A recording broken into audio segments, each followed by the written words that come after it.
Penampil Adrian Stoica dan Hurricane dinobatkan sebagai pemenang America's Got Talent 2023 dalam result show hasil voting yang disiarkan pada Kamis 28 September pagi waktu Indonesia.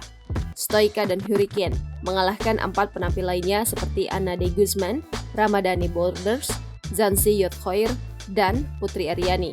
Stoica sempat tak percaya saat namanya diumumkan oleh Terry Crews sebagai pemenang AGT 2023.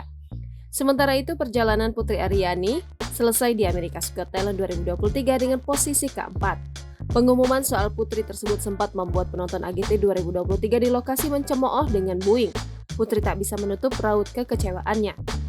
Meski begitu, capaian Putri Aryani adalah yang tertinggi oleh penampil Indonesia di ajang populer Amerika Serikat setelah Sacred Riana yang tersingkir di perempat final pada 2018.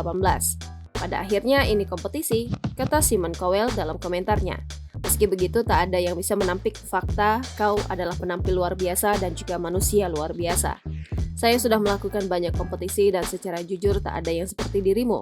Kau adalah berlian, kata Simon Cowell. Dalam penampilan kali ini, penampilan Putri Aryani juga semakin megah bersama para khoir.